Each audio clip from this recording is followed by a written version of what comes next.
3 days away from ringing in the new year, and here in New York City, that means opening up the streets of Midtown Manhattan to hundreds of thousands of people from all over the globe. All of them are gathering in Times Square to watch that ball drop at midnight.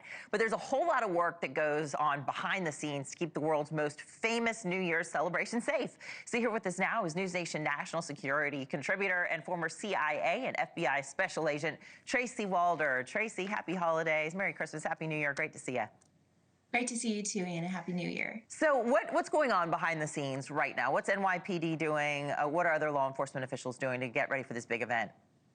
So it's sort of a twofold system. The first is obviously they are physically hardening the event, right? So you are talking metal detectors, fences, more officers on the scene, those kinds of things. But one thing that's not talked about is the gathering of intelligence. I think that's probably one of the most important things that is going on behind the scenes. So they probably actually have undercover officers in the area listening to chatter, as well as any threats that they are seeing online, working in coordination with other law enforcement officers, with the FBI, as well as probably drones. I'm sure that they have drones up in the air as well, so they can survey the larger swaths of Times Square. You know, I think last year about this time, remember the New Year's Day terror attack that happened there in New Orleans. What are your thoughts on, a year later?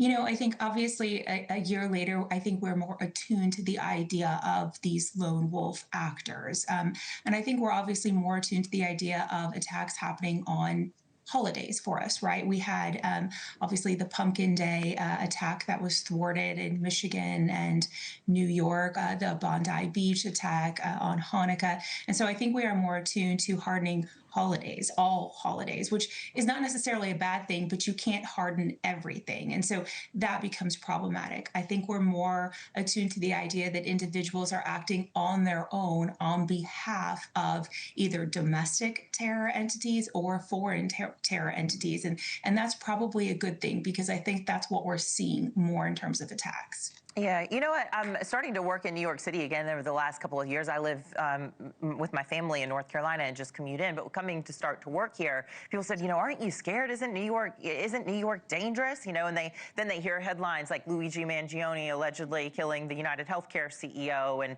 the guy going into the NFL building and shooting it up. But as far as New Year's goes, I mean, do you feel like this is one of the safest times to be in the city because security is at an all-time high? I always shy away from actually saying that anything is completely safe, Anna, because the reality is that it's not. But I think the thing is as human beings, we can't let what could happen, right, dictate what we are going to do. We have to do things to what our level of comfort is. And so the reality is yes, I do believe that these events are obviously very secured, and there is a spotlight on security at these events. And there is no question that NYPD is probably one of the best in the US, if not the world, at securing this event, and has had no issues. And so, yes, it is a safe event simply because of the amount of law enforcement on it. But we can't ever say that anything is 100% fail-safe. Yeah. So tell us what you would do. I know you've got a daughter. I think she's a teenager. If you were going to enjoy the festivities here in the heart of Midtown Manhattan and watch the ball drop, what would you be telling her? What's your advice for parents and other folks coming into town? I'm going to be up. So my daughter's not a teenager, although she'd like to be. She's 10. But okay. I have to be completely honest with you, and I don't take her to events like that.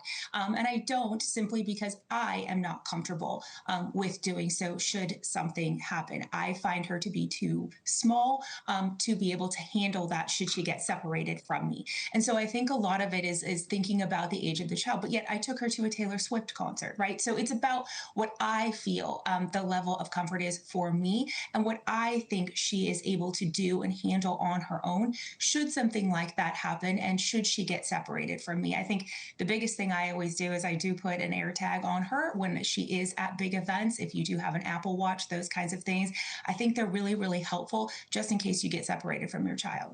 All right, good deal. Tracy Walder, lovely to see you. Got these live pictures in Times Square. It's going to look a whole lot different as these people start flooding in the next few days. Great to see you. Thank you. Thank you for watching. Subscribe below and download our NewsNation app right now on your phone, and you will get fact-based, unbiased news for all Americans.